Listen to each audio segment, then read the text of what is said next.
ये ठंडी ठंडी हवा सीधे जाकर हड्डियों में चुभ रही है। राम जी ही बचाएं ऐसी कड़ाके की ठंड से।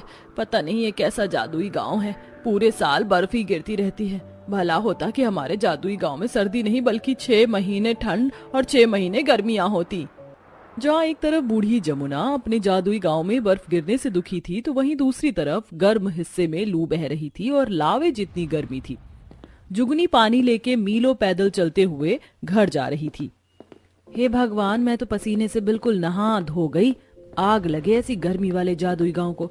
नदी तालाब सब सूखे पड़े हैं, कितने किलोमीटर दूर से चलकर पानी लाना पड़ता है। इससे लाख गुना अच्छा तो पहले का मौसम था, थोड़ी तो दिक्कत परेशानी होती थी। इस तरह ठंड देखने के लिए तरसना तो नहीं पड़ता था। खैर, बोया पेड़ बबूल का तो आम कहाँ से होगा। आखिर क्यों ये महिला ऐसे मिसाल दे रही है और क्या है इस जादुई गांव का रहस्य जिसमें एक समय पर 2 अलग अलग मौसम मौजूद है। तो चलिए इसके पीछे की कहानी देखते हैं। दूर दराज बसा हुआ बलियापुर गांव आज भी बाकी गांव से पिछड़ा हुआ है। वहां कमाने के ज्यादा जरिए उपलब्ध नहीं है। सभी लोगों के घर आज भी मिट्टी के हैं और कुछ लोग फूस की झोपड़ी डालकर रह रहे हैं। गांव में केवल रोजगार के 2 ही साधन मौजूद है, खेती बाड़ी और ईंट की भट्टी। आधे लोग किसानी करते हैं और आधे ईंट की भट्टी पर मजदूरी करते हैं। जहां मोहन और हरिया निराश दिल से बातचीत कर रहे हैं।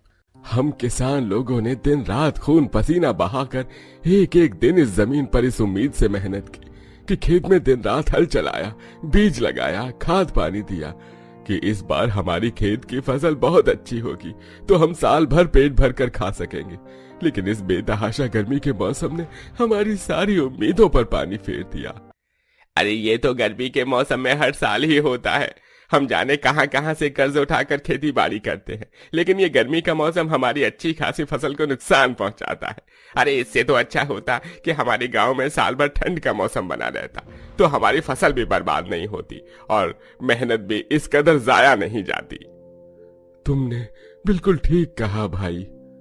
अरे तुम किसान लोगों को तो केवल अपनी अपनी पड़ी है। अरे हम मजदूरों के बारे में कौन सोचेगा। हमारी भट्टी तो गर्मी के मौसम में ही चलती है, सर्दियों में तो काम ही नहीं निकलता है। ऐसे में हम अपने परिवारों की रोटी पानी कैसे चलाएंगे, कभी सोचा है? अरे तुम लोग भी हमारी तरह खेती कर लो, किसने मना किया है? ज्यादा लंबी लंबी बातें मत फेंको बरखुरदार। अरे तुम लोगों की तरह हमारे पास खेती करने के लिए जमीन भी तो होनी चाहिए ना। इस तरह मौसम को लेकर लोगों के बीच में लड़ाइयां शुरू हो जाती हैं। तभी गांव की सबसे बूढ़ी महिला सीता काकी आकर दोनों का झगड़ा सुलझाती है। अरे क्या हो गया है तुम दोनों को, इस तरह से लड़ाई क्यों कर रहे हो? एक ही गांव में रहकर इस तरह से एक दूसरे के खून के प्यासे बने हो। पहले ही हम लोग इतने दुख तकलीफों में अपना पेट भर रहे हैं। भाई भाई की तरह रहो, भगवान से प्रार्थना करो, वो सबका बेड़ा पार लगाएंगे। अरे बस करो काकी, अगर सच में भगवान होते तो हमारी गांव की परिस्थितियां इतनी गरीब और दुखदाई थोड़ी ना होती। बात करती हैं। गांव के गरीबी भरे हालातों ने गांव के तमाम निवासियों को नास्तिक बना दिया था, इसलिए कोई ईश्वर में श्रद्धा विश्वास नहीं रखता था। जबकि सीता एक लौती ऐसी थी जो अपनी दिन की शुरुआत भगवान का नाम लेकर करती थी और जब कभी उसके दरवाजे पर कोई इंसान या जानवर आ जाता तो वह उन्हें भूखा नहीं भेजती थी। इतनी मेहनत मशक्कत के बाद भी सारे गाँव वाले दुख भरी रोटी ही खाते थे।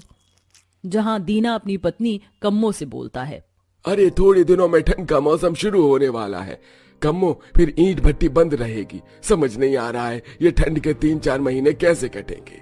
यही चिंता तो मुझको भी खाई जा रही है जी। हम तो गरीब आदमी हैं, डेली के कमाने खाने वाले, राम जाने क्या होगा। जहाँ ठंड के मौसम के आने पर भट्टी पर काम करने वाले मजदूर लोग दुख और शोक मना रहे थे, तो वहीं किसान लोग बेहद खुश थे। जहाँ मोहन रोटी खाते हुए अपनी पत्नी सरला से बोलता है, अरे किसी तरह से साल के 8 महीने कैसे न कैसे करके गुजर गए। अब तुम देखना सरला, इस बार मैं ठंड के मौसम में अपने खेत में आधे हिस्से में मकई और आधे हिस्से में सरसों उगाऊंगा। सर्दी के मौसम में हमारी फसल बिना किसी रुकावट के अच्छी होगी और साल भर खाने का जुगाड़ भी हो जाएगा। भगवान करे तुम्हारी सोच पूरी हो जाए जी। उधर सीता अपनी थाली में 2 रोटी बनाकर खाने चलती है, तभी एक कुत्ता काऊ काऊ करते हुए उसके दरवाजे पर आकर बैठकर पूंछ हिलाने लगता है। तुझको भूख लगी है? ये ले, इसमें से एक रोटी तू खा ले, मैं एक खा कर रह लूंगी। कुत्ता मुंह में रोटी दबाकर चला जाता है, तभी एक गाय भी आकर गुहार लगाने लगती है। लगता है आज ईश्वर ने मेरे नसीब की रोटी लिखी ही नहीं। लो गौ माता, ये तुम खा लो। गाय रोटी खा लेती है, तभी वह गाय देवी पार्वती बन जाती है। सीता, मैं तुम्हारे मददगार भावना से खुश हुई, इसलिए इस प्रकृति की सृजनहार होते हुए मैं इस गांव के आधे भाग को ठंडे गांव और आधे भाग को गर्मी वाले गांव में हो जाने का वरदान देती हूँ, ताकि सबकी अड़चनें दूर हो जाएं। किंतु याद रखना, इस गांव में अब इस 2 मौसम के अलावा और कोई तीसरा मौसम नहीं आएगा। तुम्हें पूरे साल इसी एक मौसम के सहारे रहना होगा। हम सबको स्वीकार है देवी, हम रह लेंगे। ठंड का मौसम हम किसानों के लिए लाभकारी है। हाँ हाँ, हम भी इस गर्मी के मौसम में खुश हैं।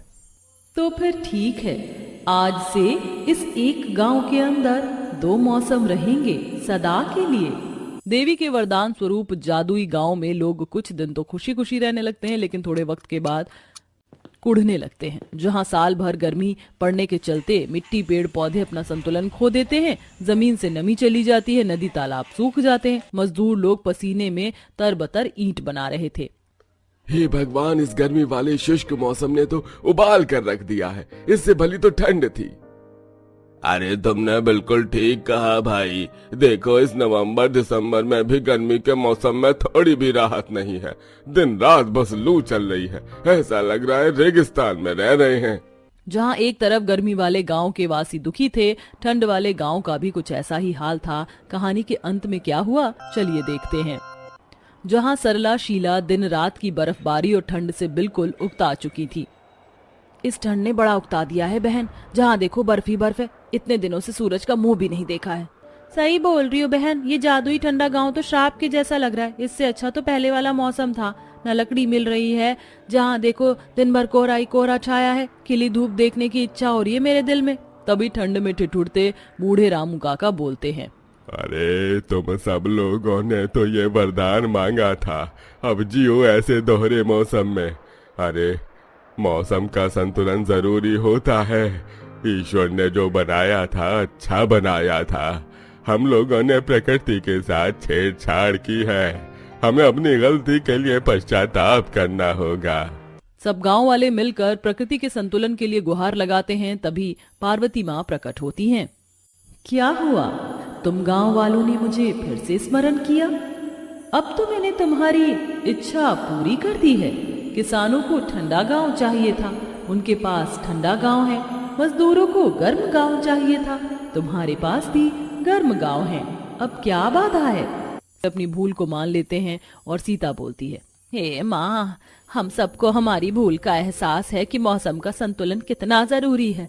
आपने हमारे जो इस गांव को आधे आधे मौसम में अलग अलग बांटा है, हम आपसे विनती करते हैं इसे फिर से एक गांव बना दीजिए।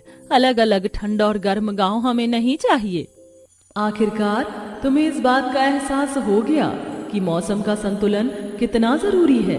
पतझड़, ठंड, गर्मी, बारिश, सारे मौसम जरूरी हैं। इसलिए मैं वरदान देती हूँ, ये गांव अब पहले से भी सुंदर मौसम वाला गांव होगा, जहाँ तुम सब दुख नहीं आनंद से रह पाओगे। इस तरह अंत में वह गांव पहले की तरह वापस हो जाता है। सब लोग अब बिना दोष लगाए खुशी खुशी मिलजुल कर रहने लगते हैं।